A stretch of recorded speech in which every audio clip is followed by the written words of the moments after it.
La fachada de la casa con el remate superior, su cornisa, decorada con molduras de yeso de forma esférica, así como todo el frente recamado por molduras de yeso, donde no falta el follaje.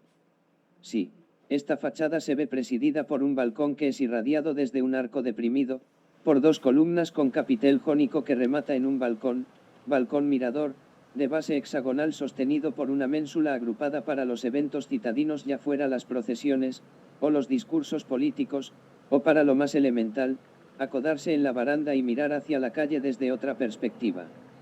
Esa perspectiva que permitía divisar de soslayo la calle Unión que se llevó la Oriental. Además, ese balcón, con otra forma de arco deprimido en su momento, fue uno de los de mayor acierto por su amplitud, su tamaño, así como al ser enmarcado por dos columnas, y puertas con salientes de madera y vidrieras, así como una baranda de cemento con balaustradas ornamentadas con forjaduras elementales de hierro. La parte de la fachada que nos ha quedado hasta, antes de la pandemia, permitía observar, transeúnte ocasional, ese balcón acompañado por dos ventanas también con arco deprimido y puertas de madera a cada lado con vidrieras, seguidas por otros dos balcones sin piso saliente, con una novedad, balaustres de hierro como motivo ornamental, también con puertas de madera y vidrieras, en ambos casos para que la luz se filtrara a ese interior que nunca llegué a conocer, y luego otras ventanas con arco en la parte alta y luego dos balcones seguidos. Ya en la acera tres entradas con arco de medio punto con puertas de artesonado de madera, dan indicio de que en esta casa había cierta amplitud, nunca un desvarío. También tres ventanas enmarcan esta parte. ¿Por qué razón tenía esta casa tres puertas de entrada? Y, a lo mejor, en la parte perdida de la fachada tenía otras tantas. Lo que podría significar que pertenecían a tres apartamentos, pero esto es solo especulación. Solo encontré una fotografía donde hay una persona en su entrada principal, da la impresión de ser una monja que mira a la cámara de una manera ocasional. Para ese entonces, existía ya en esa mansión, porque lo fue, luego de ser mutilada por el llamado progreso, que allí funcionaba un dispensario, que, con su nombre, se desliza a otra significación, daba albergue a aquellas personas que ya habían cruzado el umbral de la pobreza, y que la congregación mariana daba alguna ayuda social frágil y fugaz, ya que los cinturones de miseria arriba en estriaciones las montañas comenzaban a convertirse en un hervidero. Siempre me han sugestionado las ruinas, dan la intención de ser algo sorpresivo que vemos a diario, pero pocas veces las interrogamos. Muchas veces admitimos que es lo que se considera una casa vieja, y que por lo tanto los años han clausurado su significación, y vista de esa manera superficial, no vale la pena interrogarla sino seguir de largo. Depredadores del pasado, pensamos que la modernidad y la trivialidad del marketing es la brújula, es lo nuevo, y por esa razón desechamos lo construido. Pero ya sabemos que, al mirar una fachada en su abandono, o cerrada para que la desidia sea un poco más desacertada y solapada, no pensamos en algo muy sencillo: qué arquitecto construyó esa casa y en qué año, cuál es su estilo, y además quién fue su dueño, y además, cómo era la vida en esa casa afirmada por las circunstancias externas y por esa contemporaneidad que le dio lustre. Algo es cierto, las ruinas hablan, pero no para cualquiera sino para quien se detenga a mirar. Parecería una tendencia obviar lo considerado viejo y denostar por esa ligereza de nuestros orígenes, olvidos que son solo la radiografía de nuestro afán por la llamada modernidad, pero ese estado ilusorio de ser modernos, no existiría sin ese origen, sin esos artistas, arquitectos o poetas, ingenieros o escritores, ensayistas o músicos, pintores o ilustradores, cineastas o fotógrafos, que dejaron su huella. Conservar esas huellas es nuestra obligación, para saber dónde estamos, en qué instante de nuestra contemporaneidad, síntesis del humanismo que hemos abandonado. Lo demás es caer en el culto cobarde a la locuacidad de los oficinistas del patrimonio, confeccionando con nostalgias de papel, en la reiniciación constante sobre lo que es Medellín, esencia de una ciudad que se deslíe sin personas que la valoren y la acojan. De esas casas, de ese Medellín en ruinas, es de interés tratar de rastrear el desarrollo, su origen, su exposición a los años, al deterioro que causa la incultura del abandono, y, sobre todo, el polvo de la historia que se acumula en su interior, así como las estrías que se dibujan en las paredes de aquellos cuartos donde antes existió el frenesí de la vida. De esa casa es imperioso saber la razón por la cual no hubo probidad con ella y por qué motivo se dejó al desgaire y a la apatía. Una de ellas puede ser la falta de sensibilidad y la otra, la convulsa imaginería de sus dueños y devotos para sacarle rentabilidad a como de lugar rematando su origen. El primer placer de la ruina, para algunos, está inextricablemente mezclado con el triunfo sobre los enemigos imaginados, con juicio moral y venganza, y con las violentas provocaciones por la envidia sobre los millonarios, por los pioneros que se dieron una vida de lujos, pero en nuestro caso es debido a la nula formación humanística de políticos mesiánicos y de risa, y a la presión en baja voz de los comerciantes de baja estofa que nunca tuvieron formación cultural, sino que sus cerebros son máquinas de hacer dinero por encima de quien se atraviese, códigos, normatividad, reclamos, personas críticas. Pues bien, esta casa que debió ser una mansión en pleno corazón de la ciudad, fue construida para Julio Ramírez y Ons por la oficina de H.M. Rodríguez, en los años 1920. Él, antes, vivía con sus hermanos, José, Jesús y Laurita en el barrio Buenos Aires en la calle Ayacucho entre Nariño y Giraldo, pero debido a su tesón, a sus negocios años después con los billares Champion y su almacén en Ayacucho con Carabobo frente al Palacio Nacional, debieron buscar otros rumbos, es decir otras casas, cerca a sus congéneres, el olor del dinero atrae. Los Ramírez y Ons habían llegado de Santo Domingo, junto a su padre, José Pablo, habían incursionado en la minería y en el cultivo de caña de azúcar. Julio vivió durante 10 años en Nueva York, allí en la NYU estudió finanzas internacionales, trabajó en la Bolsa de Valores, fue miembro de la Junta Directiva de la Cámara de Comercio Colombo-Americana, a su regreso en 1914, creó su establecimiento comercial. Así reza su presentación. Julio Ramírez y Ons y CEO. Casa fundada en 1915. Representantes de manufactureros. Importación de artículos eléctricos, grafonolas, pianolas, llantas para automóviles y cajas para caudales. Dirección telegráfica, Julions. Código ABC. Teléfono 9 a 52 y 33. Referencias, Banco Alemán Antioqueño de Medellín y Mercantil Bank of the Americas, New York.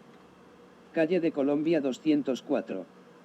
También engrosarían la dinámica del consumo de cigarrillos ya que la compañía colombiana de tabaco, Coltabaco, concentró, entre 1920 y 1930, 5 empresas antioqueñas, La Calidad y la Libertad, El Encanto y Campeón y Cupido de Julio Ramírez y Ons.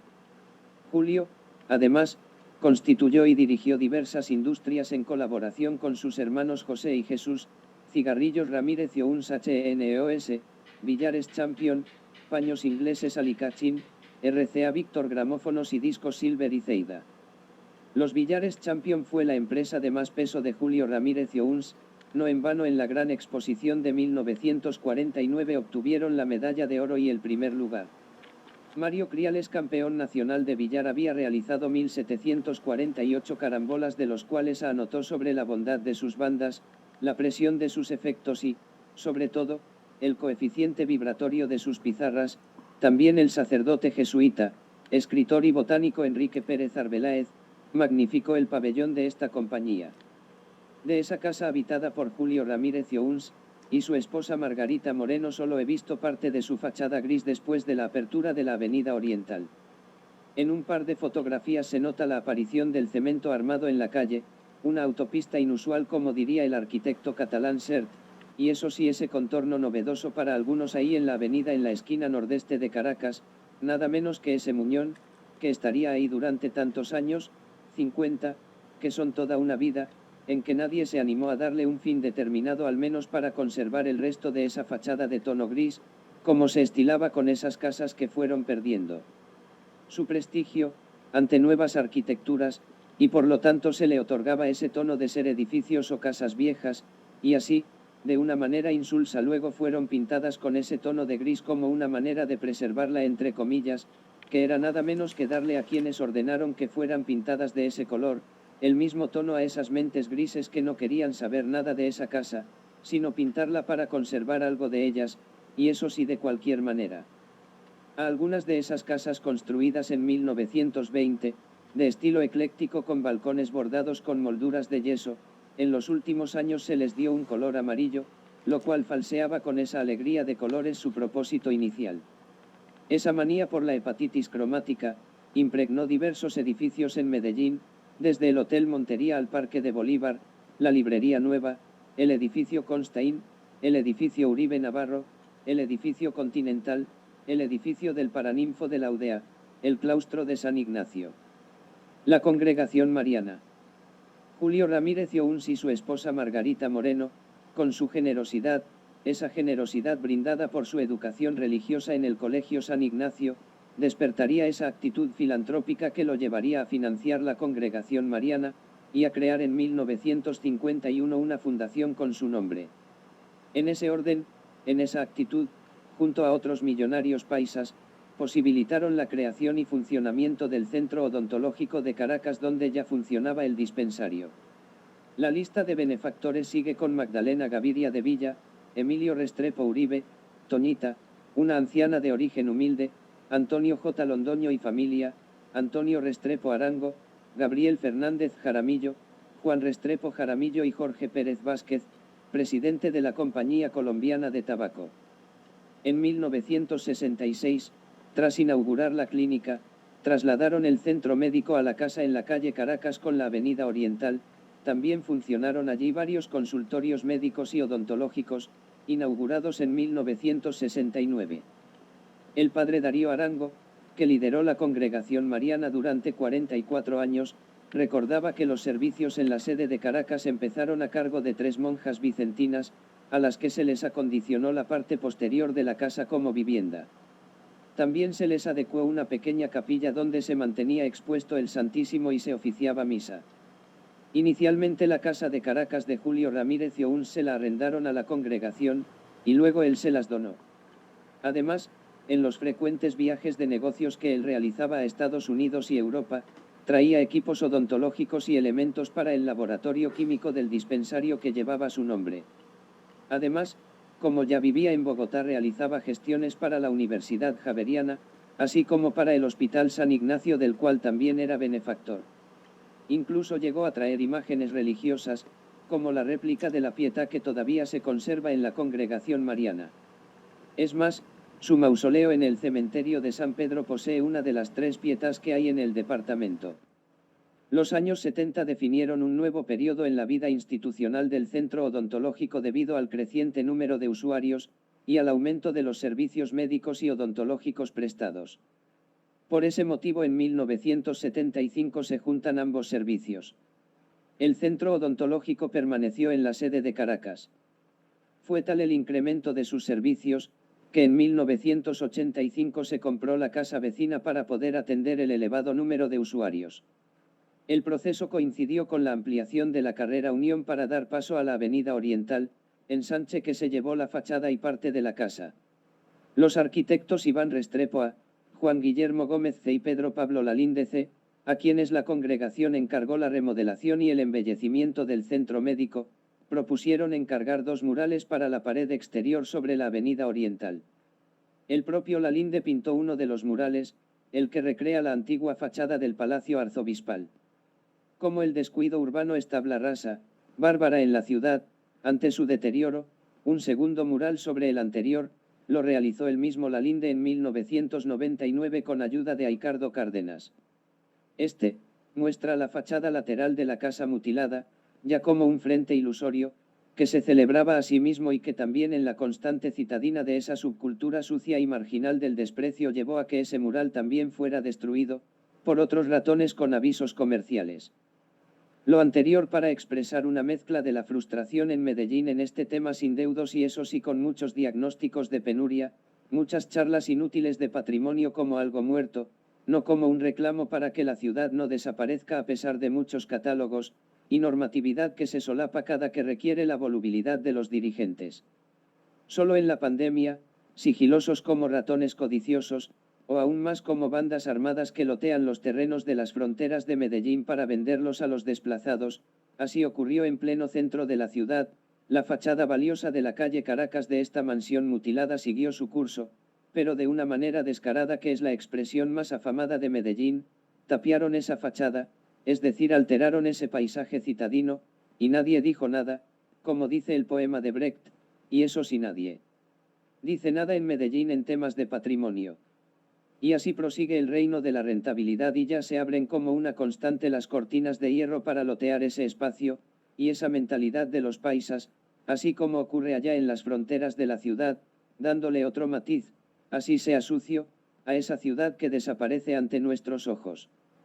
La cultura popular medellinense, toda una astracanada contemporánea, con su anticuado estilo de servilismo político y música del despecho, su burla y su risueña subcultura entre comillas de reuniones sobre patrimonio, con proyectos agotados como los conejos en el sombrero, es decir, a hitos de la mendicidad y la mendacidad de sus dirigentes, nunca tuvo en cuenta a los arquitectos ni a la arquitectura patrimonial.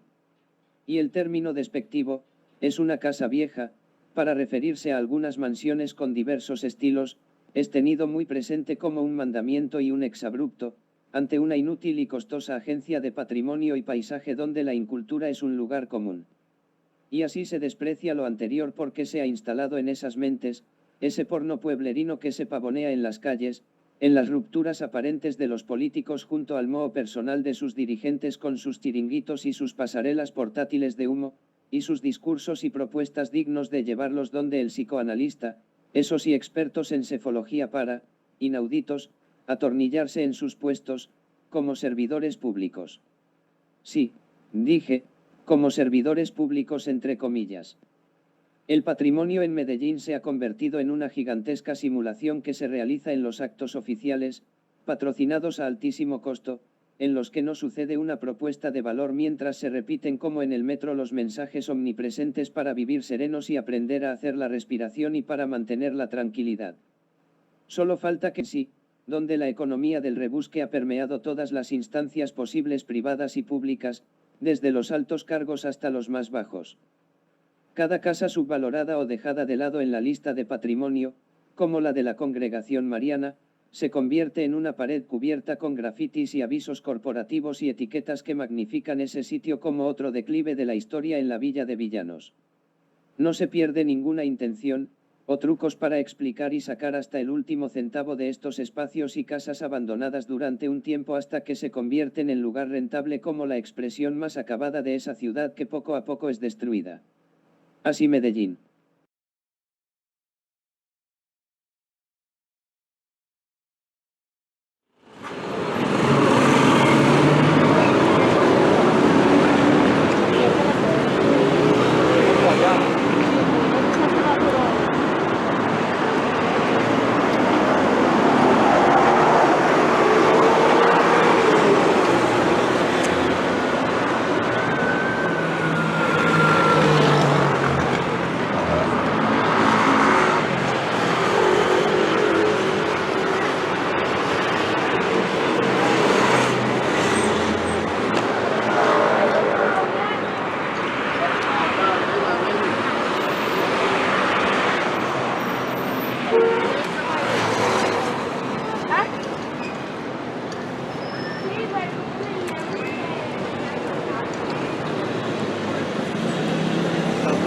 Mil.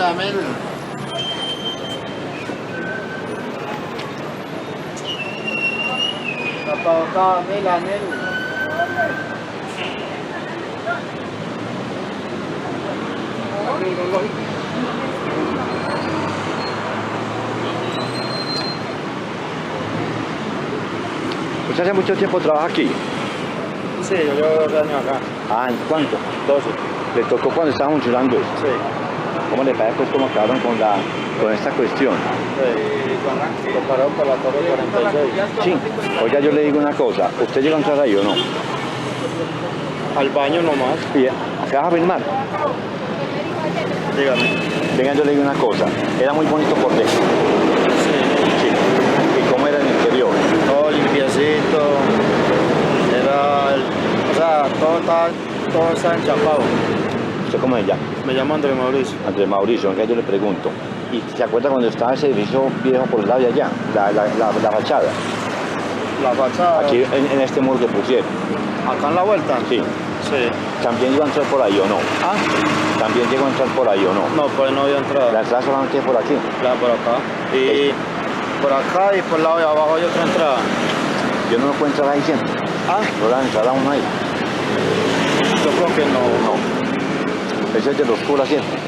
De los curas. Sí. Eso dicen que eso es de los... de las... De la asociación de la Mariana. La congregación Congregación Mariana. Mariana. ¿Y usted qué piensa? Que esto que en la pandemia fue que lo cambiaron, ¿cierto?